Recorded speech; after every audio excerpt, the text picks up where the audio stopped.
Hello everyone. आज जो news हम डिस्कस करने वाले हैं ये एग्ज़ाम्स पर्सपेक्टिव से तो उतना इम्पॉर्टेंट नहीं है, बट बीइंग एन इंडियन आपको इस न्यूज़ के बारे में भी पता होनी चाहिए और आपको अपने राइट्स के बारे में भी पता होना चाहिए जो बीइंग एन इंडियन आपके पास है, ताकि आपको कोई हैरेस ना कर सके और पुलिस भी आपको हैरेस ना कर सके।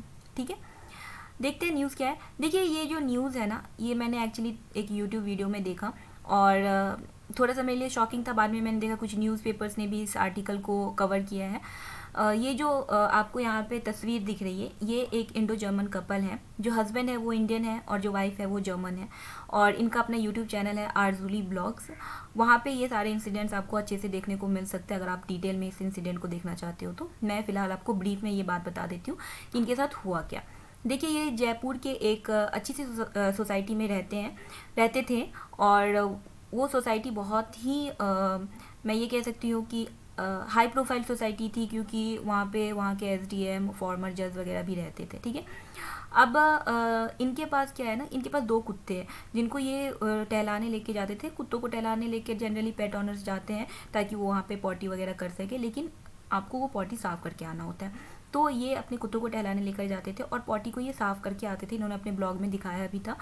लेकिन वहाँ के जो सोसाइटी के लोग थे वो इसके अगेंस्ट इन लोगों से मतलब उसके अगेंस्ट थे, और उन लोगों ने इनसे कहा कि आप लोग कुत्ते को सोसाइटी से बाहर ले जाकर पॉटी करवाओ। इन्होंने कहा कि देखो, हम पॉटी करवा के साफ़ कर देते हैं और हम पब्लिक प्लेस को यूज़ कर रहे हैं, तो इसमें किसी को कोई प्रॉब्लम होनी नहीं चाहिए। लेकिन वहाँ के सोसाइटी वालों ने एक साथ मिलकर इनके ऊपर अटैक कर दिया इसी बात को लेकर। क्योंकि ये वीडियो बनाते हैं तो वो लोग इनका मोबाइल छीनने की कोशिश कर रहे थे, इनका कैमरा छीनने की कोशिश कर रहे थे। फिर जब ये अपने घर आ गए तो पूरी सोसाइटी के जो बहुत सारे लोग हैं वो लोग मिलके इनके घर के सामने आ गए, इनको अब्यूज़ किया, इनके घर का दरवाज़ा तोड़ने की कोशिश की। और फिर जब इन लोगों ने पुलिस को कॉल किया तो पुलिस आई, और पुलिस जो इसमें जो इनके हस्बैंड हैं इन्हें ही लेकर चली गई। मतलब पुलिस ने सोसाइटी के अगेंस्ट कुछ ना करके इन्हें ही लेकर के वो चली गई, और इन्हें हैरेस भी किया गया, पुलिस स्टेशन में भी हैरेस किया गया, और इन्हें सोसाइटी छोड़ना भी पड़ा। और अभी और इनको अपना एफआईआर भी दर्ज करवाने में बहुत प्रॉब्लम हुई। इनफैक्ट शायद 10 से 15 दिन लग गए। पुलिस इनका एफआईआर पुलिस इनका एफआईआर भी दर्ज नहीं कर रही थी। ठीक है, तो इस कॉन्टेक्स्ट में मैंने सोचा एक वीडियो बनाया जाए ताकि एक तो इस कपल को भी सपोर्ट मिले। जो भी आप लोग वीडियोस देख रहे हैं तो आप लोग भी इस कपल को सपोर्ट करो। और दूसरी बात ये है कि कुछ राइट्स हैं जो हमारे पास बीइंग एन इंडियन है, और अगर आप फॉरेन नेशनल भी हो और इंडिया में हो तो आपके पास भी कुछ राइट्स हैं, जिन राइट्स को हमें समझना चाहिए, जानना चाहिए, ताकि कोई हमें हैरेस ना कर सके। ठीक है, तो आज जो मैं इस वीडियो में राइट्स डिस्कस करने वाली हूँ वो उसकी लिस्ट यहाँ पे आप देख सकते हो कि अगर पुलिस आपकी एफआईआर को दर्ज ना करे या दर्ज करने से मना कर दे तो आपके पास क्या क्या राइट्स हैं। अगर आपको अरेस्ट किया जाता है, पुलिस आपको अरेस्ट करके ले जाती है, तो आपके पास क्या क्या राइट्स हैं, और क्या पुलिस आपको वारंट के बिना अरेस्ट कर सकती है, और बीइंग अ पेट ऑनर आपके पास क्या क्या राइट्स हैं। अगर मॉब लिंचिंग आपके साथ होती है तो उसके अगेंस्ट क्या क्या लॉज हैं इंडिया में, और फॉरेन कंट्रीज़ में अगर आप हो तो आपके पास क्या क्या राइट्स हैं। ठीक है, आइए डिटेल में डिस्कस करते हैं। देखिए, अगर पुलिस आपकी एफआईआर को रजिस्टर करने से मना कर दे तो इस केस में आपके पास 3 ऑप्शंस होते हैं। पहले तो आप डीसीपी जो है उसको अप्रोच कर सकते हो। अगर वो भी आपका कंप्लेन रजिस्टर करने से मना कर दे तो फिर आप जो लोकल मैजिस्ट्रेट हैं उनको अप्रोच कर सकते हो अंडर सीआरपीसी 156 क्लॉज 3। ये इसके मतलब इस सेक्शन के अंदर आपके पास ये राइट्स हैं कि आप लोकल मैजिस्ट्रेट को अप्रोच कर सकते हो। तो देखिए, लोकल मैजिस्ट्रेट के पास पावर होती है कि वो अगर आपके कंप्लेन को सुने और पुलिस को जो ये केस है उसको इन्वेस्टिगेट करने के लिए ऑर्डर्स दे, और ये कहे कि पुलिस अपना रिपोर्ट जो है वो फाइल करे। अगर पुलिस रिपोर्ट फाइल करती है और कोई केस बनता है तो मैजिस्ट्रेट जो है वो ये ऑर्डर पास करते हैं कि जो इंचार्ज पुलिस स्टेशन है वो एफआईआर फाइल करे, और जो केस है उसको उसमें जो भी जांच की ज़रूरत है उसको करे। ठीक है, इन केस अगर मैजिस्ट्रेट भी आपकी हेल्प करने से मना कर दे, ठीक है, मान लो कोई बहुत हाई प्रोफाइल केस है, उनके बहुत अप्रोचेस हैं, ठीक है, जैसा कि इस केस में भी दिख ही रहा है साफ साफ, तो इस केस में हो सकता है कि पुलिस अगर आपको मना करिए तो हो सकता है मे बी मैजिस्ट्रेट भी आपको मना कर दे। तो लास्ट ऑप्शन आपके पास ये बचता है कि section 22 clause A sub clause 6 जो है सीआरपीसी का, उसके अंडर आप सेशन कोर्ट में जाकर अप्रोच कर सकते हो। और इसमें क्या होता है ना कि इसमें जो सेशन जज होते हैं वो ex officio justice of the peace की तरह एक्ट करते हैं। ठीक है, वो आपके मुद्दे को सुनेंगे, तो देखिए, जब आप कोर्ट में जाते हो ना, तो जज आपसे 3 सवाल पूछते हैं। पहला तो ये कि क्या जो ऑफेंस है वो कॉग्निजेबल है या नॉन कॉग्निजेबल है, ठीक है। उसके बाद वो पूछेंगे आपसे, सॉरी, उसके बाद वो आपसे पूछेंगे कि क्या आपने पुलिस को रिटर्न कंप्लेन दिया है, फाइल वहाँ पे मतलब रिटर्न कंप्लेन सबमिट किया है। और देखिए क्या होता है ना कि जब आप रिटर्न कंप्लेन सबमिट करोगे और अगर पुलिस को आपकी एफआईआर दर्ज नहीं करना चाहती है, तो वो इस केस में हो सकता है कि रिटर्न कंप्लेन की का एक्नॉलेजमेंट या रिसीट आपको ना दे, ठीक है। तो उस केस में आप क्या करोगे, उस केस में आपको ये करना है कि आप जो रिटर्न कंप्लेन है ना, वो बाय पोस्ट भेज दो उस पुलिस स्टेशन में, और ना एक मेल भी डाल दो, ताकि आपके पास ये प्रूफ रहे कि आपने ये रिटर्न कंप्लेन जो है वो फाइल की है, आप वहाँ पे जज को ये शो कर पाओ, ठीक है। और वो ये पूछ सकते हैं कि क्या आपने डीसीपी को अप्रोच किया। तो देखिए, एक तो आपको डीसीपी को अप्रोच भी करना है, और जो रिटर्न कंप्लेन आपने फाइल की है पुलिस को, जो रिटर्न कंप्लेन आपने सबमिट की है, उसकी कॉपी भी आपको डीसीपी को भेजनी है, ठीक है। इन केस अगर डीसीपी भी आपकी हेल्प नहीं करे तो वो भी आपको कोई रिसीट नहीं देंगे, तो आपको डीसीपी ऑफिस भी जो कंप्लेन की जो कॉपी है ना, वो सेंड कर देना है बाय पोस्ट, और एक मेल आपको डीसीपी को भी डाल देना है, ताकि वहाँ पे भी आपके पास ये प्रूफ रहे कि हाँ, आपने डीसीपी को भी अप्रोच किया था, ठीक है। उसके बाद है कि जज आपसे पूछेंगे कि क्या आपने लोकल मैजिस्ट्रेट को अप्रोच किया, ठीक है। तो वो भी आपको शो करना है कि हाँ, हमने लोकल मैजिस्ट्रेट को भी अप्रोच किया। आप वहाँ पे भी एक मेल डाल सकते हो, ताकि आप अपने केस को स्ट्रॉन्ग बना सको, कि आप इन सारी चीज़ों को प्रूव कर पाओ, ठीक है। उसके बाद क्या होता है ना कि कई बार ऐसा भी होता है कि उसके बाद ये होता है कि मतलब जो सेशन कोर्ट है वो एक्शन लेते हैं, वो अगर उनको आपका केस सही लगता है तो वो आपका जो एफआईआर है वो फाइल करने के लिए जो पुलिस स्टेशन है, जो भी पुलिस स्टेशन इंचार्ज है, उसको ऑर्डर्स दे सकते हैं, ठीक है। और कई बार ऐसा होता है कि अंडर सेक्शन 200 ऑफ सीआरपीसी जो कोर्ट है वो आपसे ये कह सकते हैं कि आप डायरेक्टली यहीं पे अपनी टेस्टिमोनी दे दो और हम ट्रायल स्टार्ट करवा देते हैं, ठीक है। तो ये कुछ राइट्स हैं आपके पास इंडिया में, अगर आपका एफआईआर दर्ज नहीं हो रहा है तो, ठीक है। आगे बढ़ते हैं। देखिए, जो राइट्स होते हैं अरेस्टेड पर्सन्स के इंडिया में, उसे अभी हम समझेंगे। फर्स्ट ऑफ ऑल तो ये आपके पास राइट है कि आपको बताया जाए कि आपको क्या वजह है जिसकी वजह से आपको अरेस्ट किया जा रहा है। जो आर्टिकल 22 क्लॉज 1 है हमारे इंडियन कॉन्स्टिट्यूशन का, वो ये कहता है कि कोई भी पुलिस ऑफिसर है वो किसी को भी ऐसे अरेस्ट नहीं कर सकता कि उसे बताए ना कि हाँ, किस वजह से उसे अरेस्ट किया जा रहा है। मतलब अगर कोई पुलिस ऑफिसर आपको अरेस्ट कर रहा है तो ये उसकी जिम्मेदारी है कि वो आपको पहले बताए कि वो किस वजह से आपको अरेस्ट कर रहा है, और ये आपके राइट्स हैं कि आप उनसे पूछो कि क्या वजह है, मुझे अरेस्ट क्यों किया जा रहा है, ठीक है। और सीआरपीसी में जो सेक्शन 50 है वो भी इस चीज़ को डील करता है कि हाँ, ये पुलिस ऑफिसर की जो है उसे ये वजह बतानी पड़ेगी कि वो किसे अरेस्ट कर रहा है और क्यों अरेस्ट कर रहा है। और जैसे सेक्शन 50 क्लॉज ए है सीआरपीसी का, या सेक्शन 55 है, सेक्शन 75 है, ये सारे जो सेक्शन है सीआरपीसी के, ये इस चीज़ से ही डील करते हैं कि किसी न किसी तरीके से जो पुलिस है वो अगर किसी को अरेस्ट कर रहा है तो वो उसे ये वजह बताए कि उसे अरेस्ट क्यों किया जा रहा है, ठीक है। जो सेकेंड राइट आपके पास है वो राइट है कि बिना किसी डिले के आपको 24 आवर्स के अंदर मैजिस्ट्रेट के सामने लाया जा सके, ताकि आपकी जुडिशियल स्क्रूटिनी हो सके कि क्यों आपको अरेस्ट किया गया है, ठीक है। और देखिए, इस कॉन्टेक्स्ट में आपके पास जो राइट्स हैं वो आर्टिकल 22 क्लॉज 2 के अंदर आते हैं। देखिए, आर्टिकल 22 क्लॉज 2 जो है हमारे इंडियन कॉन्स्टिट्यूशन का, वो उसमें साफ साफ ये बताया गया है कि अगर किसी भी पर्सन को अरेस्ट किया जा रहा है तो उसे 24 आवर्स के अंदर ही मैजिस्ट्रेट के सामने आपको लेकर आना है, ताकि उसकी जुडिशियल स्क्रूटिनी हो सके। अगर जो पुलिस ऑफिसर है वो ऐसा अगर नहीं कर पाता है किसी भी सिचुएशन में, तो वो लायबल होता है रॉन्गफुल डिटेंशन के लिए, ठीक है। और जो सीआरपीसी का सेक्शन 55 है या सेक्शन 76 है, ये भी इस मैटर को डील करते हैं। इनफैक्ट सेक्शन 76 में भी ये साफ साफ कहा गया है कि आपको 24 आवर्स के अंदर मैजिस्ट्रेट ऑफिस कोर्ट में लेकर के आना है जिसे आपने अरेस्ट किया है उस पर्सन को। हाँ, लेकिन इसमें ये चीज़ भी मेंशन है कि जो टाइम ड्यूरेशन होता है जर्नी का, मतलब कि जहाँ पे आपको अरेस्ट किया गया और वहाँ से जो मैजिस्ट्रेट कोर्ट है वहाँ तक जाने में जो डिस्टेंस है, वो जो जर्नी आप करते हो, वो टाइम एक्सक्लूड होता है 24 आवर्स में, ठीक है। मतलब अगर 24 आवर्स से आपको थोड़ी सी लेट हो जाए और आप ये कहते हो कि ये रास्ता थोड़ा दूर था, हमें लेकर जाने में टाइम लग गया, तो ये चीज़ माना जा सकता है, ठीक है। तो ये जो टाइम ऑफ जर्नी होती है वो एक्सक्लूडेड होता है ये 24 आवर्स में, लेकिन ये चीज़ है कि आपको 24 आवर्स के अंदर ही मैजिस्ट्रेट कोर्ट में लेकर के आना है जिसे आपने अरेस्ट किया उसे, ठीक है। जो थर्ड राइट है आपके पास वो है right to be released on bell.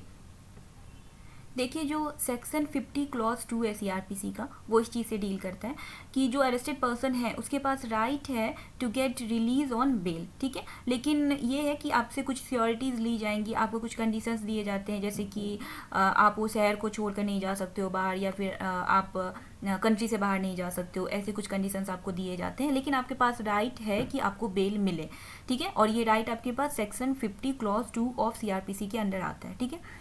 जो फोर्थ राइट है आपके पास वो है right to a fair and just trial, ठीक है।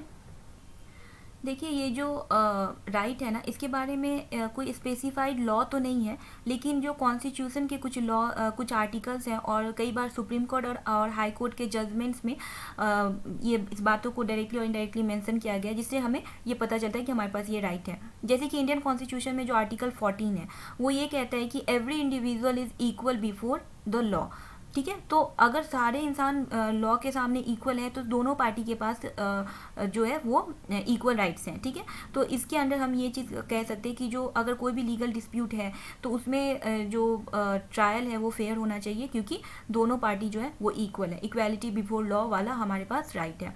और सेकेंड है कि हुसैनारा खातून versus home secretary state of Bihar case में ये चीज़ कोर्ट ने कही थी कि जो ट्रायल है वो जितनी जल्दी हो सके वो उतनी जल्दी करनी चाहिए, जिससे कि right to a speedy trial हमें शो होता है, ठीक है। देखिए जो प्रिंसिपल ऑफ नेचुरल जस्टिस होता है उसको भी हम कंसीडर कर सकते हैं इस केस में, तो इस तरह से ये एक इनडायरेक्ट राइट है हमारे पास। जो फोर्थ राइट है वो है right to consult a lawyer, ठीक है। देखिए आर्टिकल 22 क्लॉज 1 जो है इंडियन कॉन्स्टिट्यूशन का, वो ये कहता है कि जो अगर कोई भी अरेस्टेड पर्सन है, ठीक है, किसी को कोई भी पर्सन है जिसको अरेस्ट किया गया है, तो उसके पास ये राइट है कि वो अपने लॉयर को चूज कर सके, ठीक है, और जो उसको डिफेंड करे कोर्ट ऑफ लॉ में, ठीक है।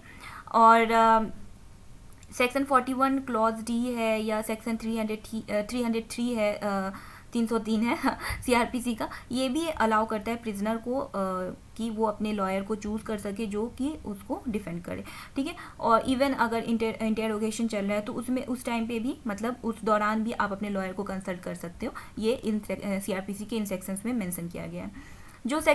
जो अगला राइट है वो है right to free legal aid. ये अब देखते हैं। देखिए इंडियन कॉन्स्टिट्यूशन का जो आर्टिकल 39 क्लॉज ए है वो उसमें ये साफ साफ लिखा हुआ है कि जो फ्री लीगल एड है वो ऐसे लोगों को दी जाती है जो नहीं अफोर्ड कर सकते हैं। और कोर्ट ने भी इस चीज़ को कई बार मेंशन किया, जैसे कि खत्री वर्सेस बिहार केस एक था, तो उसमें भी गवर्नमेंट ने ये कहा था कि स्टेट जो है उसको फ्री लीगल एड प्रोवाइड करवानी चाहिए ऐसे लोगों को जो गरीब हैं, जो लॉयर्स अफोर्ड नहीं कर सकते, ठीक है। सेक्शन 304 ऑफ सीआरपीसी भी इस बात को मेंशन मतलब सेक्शन 304 ऑफ सीआरपीसी में भी इस बात को मेंशन किया गया है कि टोटली फ्री ऑफ कॉस्ट जो है आपको लीगल एड दी जा सकती है, ठीक है, अगर आप नहीं अफोर्ड करते हो तो। देखिए अगला राइट जो है वो है राइट टू कीप क्वाइट। इसके बारे में भी डिस्कस करते हैं।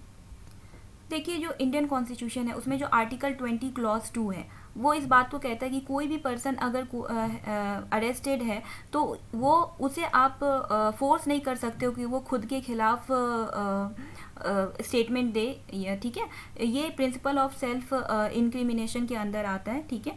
और जो नंदिनी सतपाठी वर्सेस पीएल धानी केस था उसमें भी कोर्ट ने ये कहा था कि किसी भी पर्सन को आप फोर्स नहीं कर सकते हो कि वो खुद के खिलाफ क्या कहते हैं स्टेटमेंट दे, और हर एक पर्सन के पास राइट है to keep quiet during his interrogation. अगला जो राइट हम डिस्कस करेंगे वो है right to be examined by doctor. देखिए जो सीआरपीसी का सेक्शन 54 है वो ये कहता है कि अगर कोई अरेस्टेड पर्सन है वो ये कहता है कि उसकी बॉडी का मेडिकल एग्जामिनेशन हो जिससे ये प्रूव हो जाएगा कि उसने क्राइम नहीं किया है, या फिर किसी ने उसकी बॉडी के साथ कुछ क्राइम किया है, तो इसके लिए एक बॉडी का एग्जामिनेशन होना, मेडिकल एग्जामिनेशन होना ज़रूरी है। अगर वो इस चीज़ को कहता है, इस चीज़ की डिमांड करता है कोर्ट में, तो ये कोर्ट के पास डिस्क्रिप्शन होता है कि कोर्ट जो है ये ऑर्डर पास कर सकती है कि उसकी मेडिकल एग्जामिनेशन की जाए। अगर कोर्ट ये सेटिस्फाई हो इससे ये सेटिस्फाई होते हैं कि ये जो आप डिमांड कर रहे हो ये सिर्फ डिले करने के लिए, मतलब जो जजमेंट है उसको डिले करने के लिए कर रहे हो, ऐसा नहीं है, तो कोर्ट आपको ये ऑर्डर पास कर सकती है कि हाँ आपका मेडिकल एग्जामिनेशन करवाया जाए, क्योंकि वो एक एविडेंस की तरह काम करेगा अगर आपके केस में, तो ऑफ कोर्स कोर्ट आपको इस चीज़ का ऑर्डर पास कर सकती है। देखिए कुछ एडिशनल राइट्स भी हैं जो अरेस्टेड पर्सन के पास होते हैं, जैसे कि सेक्शन 55 क्लॉज ए है। ये जो सेक्शन है, section 55 clause A of the CrPC, ये कहता है कि जो पर्सन अरेस्टेड पर्सन की हेल्थ की केयर और सेफ्टी जो है वो पुलिस ऑफिसर की रिस्पॉन्सिबिलिटी होती है। और ये जो सेक्शन है इसे ऐड किया गया ताकि जो पर्सन अरेस्टेड पर्सन है उसको क्रूएल और इनह्यूमन ट्रीटमेंट से बचाया जा सके। ठीक है, मतलब कि होता है ना कई बार ऐसा कि कस्टोडियल डेथ भी हो जाती है, या फिर अगर आप प्रिजन में हो तो आपको टॉर्चर किया जाता है, तो इसके अगेंस्ट ये सेक्शन है, section 55 clause A of CrPC. ठीक है, और सबसे इम्पॉर्टेंट जो है सेक्शन वो है सेक्शन 358 ऑफ सीआरपीसी। ये देखिए बहुत ही इम्पॉर्टेंट इसलिए है क्योंकि ये प्रिंसिपल ऑफ नेचुरल जस्टिस को बताता है। ठीक है, अगर किसी पर्सन को बेवजह अरेस्ट किया गया है तो वो पर्सन जो है वो उसको कंपेंसेशन दिया जा सकता है। ठीक है, अगर वो इस चीज़ की डिमांड करें। अगर जैसे इस केस में जो कपल है उसके जो हस्बैंड, उसमें जो हस्बैंड है उनको जैसे कि बेवजह अरेस्ट किया गया, ठीक है, तो वो चाहे तो अंडर सेक्शन 358 ऑफ सीआरपीसी ये डिमांड कर सकते कि उनको कंपेंसेशन दिया जाए, क्योंकि उनकी जो उन्हें जो अरेस्ट किया गया वो अनरीजनेबल था। ठीक है, देखिए सेक्शन 41 क्लॉज बी जो है सीआरपीसी का वो ये कहता है कि अगर कोई पुलिस ऑफिसर किसी को कोई भी केस का इन्वेस्टिगेशन कर रहा है, किसी को अरेस्ट कर रहा है, तो पुलिस ऑफिसर के पास एक क्लियर बैज होना चाहिए जिसमें कि उसकी डेजिग्नेशन जो है और उनका जो नाम है वो विजिबल होना चाहिए। ठीक है, एक वैलिड बैज पुलिस ऑफिसर के पास होना चाहिए। तो इस केस में ऐसा है कि अगर कोई पुलिस ऑफिसर आपके पास आया जिसके पास बैज नहीं है और आपको अरेस्ट करने की कोशिश करा, तो आप उनसे कह सकते हो कि पहले आप अपना बैज दिखाओ, अपना नाम दिखाओ, अपनी डेजिग्नेशन दिखाओ कि आप सच में पुलिस ऑफिसर हो या नहीं हो। ये राइट आपके पास है। देखिए सेक्शन 41 क्लॉज डी जो है वो ये कहता है कि कोई भी पर्सन जो अरेस्टेड पर्सन है उसके पास राइट है कि वो किसी भी फ्रेंड या किसी भी रिलेटिव को इस इन्फॉर्म कर सके कि उसे अरेस्ट किया गया, और ये पुलिस की भी ड्यूटी बनती है कि वो उस पर्सन को इन्फॉर्म करे कि उसके पास ये राइट है कि वो इमीडिएटली किसी भी पर्सन को इन्फॉर्म कर सकता है कि उसको अरेस्ट किया गया है, ताकि वो आगे के जो भी स्टेप्स हैं वो कर सकें। ठीक है, तो ये कुछ राइट्स थे। राइट्स और भी हैं आपके पास, लेकिन ये कुछ इंपॉर्टेंट राइट्स थे जो आपको जानना चाहिए अगर आप एक अरेस्टेड पर्सन हो, या मतलब अगर आपको अरेस्ट किया जाता है तो आपको पता होने चाहिए कि ये सारे राइट्स आपके पास हैं। आगे हम देखते हैं कि क्या पुलिस आपको बिना वारंट के अरेस्ट कर सकती है या नहीं।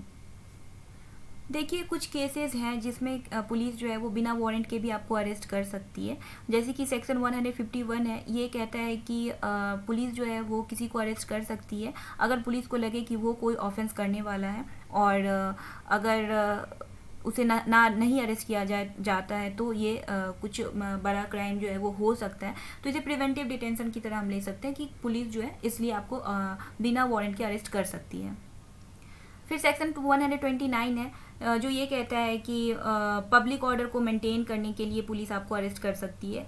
जैसे होता है ना कई बार हम दंगे वंगे हो रहे हैं तो उस केस में पुलिस जो है पब्लिक ऑर्डर को मेंटेन करने के लिए आपको अरेस्ट कर सकती है। और भी कुछ केसेस हैं जहाँ पे पुलिस को लगता है कि नहीं आप पब्लिक ऑर्डर को ख़राब कर सकते हैं, मतलब कुछ ऐसे गड़बड़ी हो सकती है, तो उस केस में आपको अंडर सेक्शन 129 पुलिस जो है आपको बिना वारंट के भी अरेस्ट कर सकती है। ठीक है, अंडर सेक्शन 42 पुलिस आपको अरेस्ट कर सकती है नॉन कॉग्निजेबल ऑफेंस अगर है, आप करते हो पुलिस ऑफिसर के प्रेजेंस में, तो आपको पुलिस बिना वारंट के अरेस्ट कर सकती है। और सेक्शन 41 ये कहता है कि पुलिस आपको अरेस्ट कर सकती है अगर आप कोई कॉग्निजेबल ऑफेंस करते हो पुलिस ऑफिसर के प्रेजेंस में। तो देखिए अब अगर हम बात करें कि पेट ऑनर के पास क्या राइट्स होते हैं, ठीक है, तो उससे पहले तो हमें ये चीज़ ध्यान में रखना है कि अगर आपके पास पेट है और आपको उसको पब्लिक प्रीमाइसेस में अगर उसको पॉटी करवाते हो तो आपको उस पूप को साफ़ कर देना है अच्छी तरह से। ठीक है, ये कुछ गाइडलाइंस हैं जो आपको फॉलो करनी है। ठीक है,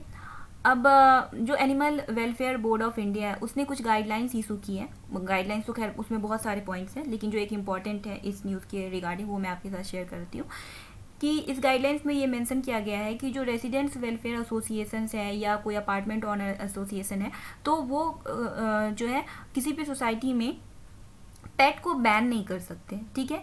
ना ही पेट को बैन कर सकते हैं लिफ्ट का इस्तेमाल करने से, और ना ही वो पेट को बैन कर सकते हैं पार्क्स या गार्डन को इस्तेमाल करने से, और ना ही वो कोई फाइन या चार्ज लगा सकते किसी भी पेट ऑनर पे अगर उनका पेट जो है वो कहीं पे पॉटी करता है, ठीक है। मतलब कि पेट्स के पूप के ऊपर पेट ऑनर को कोई चार्जेस या फाइन्स इम्पोज नहीं किया जा सकता है। ये animal welfare board of India की तरफ से गाइडलाइंस है।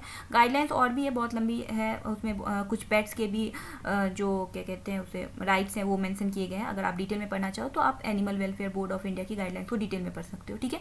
और अगर जो गाइडलाइंस है उसे फॉलो नहीं किया जाता है, कोई पर्सन है जो इसे फॉलो नहीं करता है, तो उसको पनिशमेंट जो है अंडर सेक्शन 428 और 429 of the Indian Penal Code के अंडर उसको पनिशमेंट दी जा सकती है, जिसमें कुछ फाइन्स भी इम्पोज किए जा सकते हैं, या फिर जेल भी हो सकती है, या फिर दोनों हो सकते हैं, ठीक है।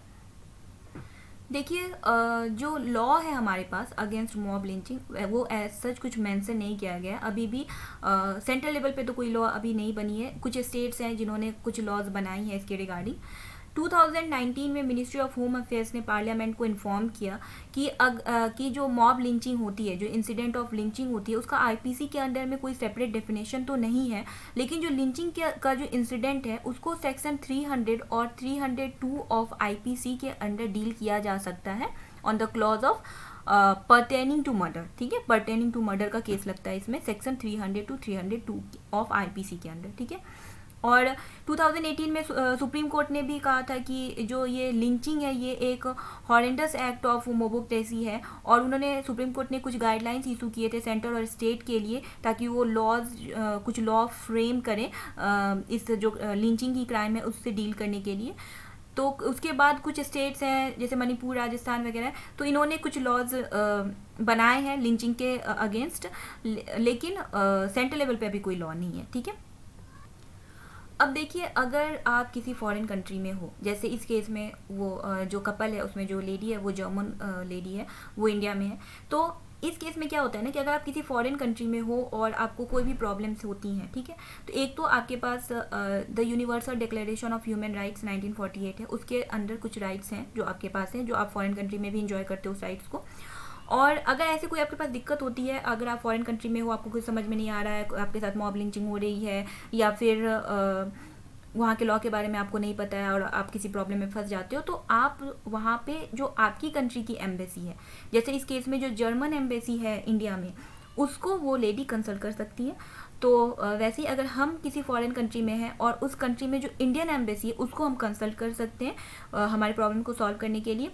और इन केस हमारा अगर अरेस्ट होता है, ठीक है, अगर कोई आप फॉरेन कंट्री में अरेस्ट हो जाते हो, तो आपके पास राइट टू कंज्यूलर एक्सेस है अंडर वियना कन्वेंशन।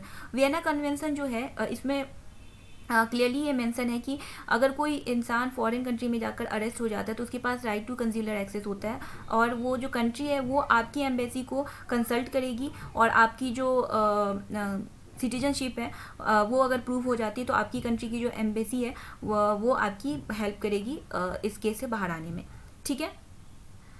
तो ये कुछ राइट्स थे जो मुझे लगा आप लोगों को पता होना चाहिए।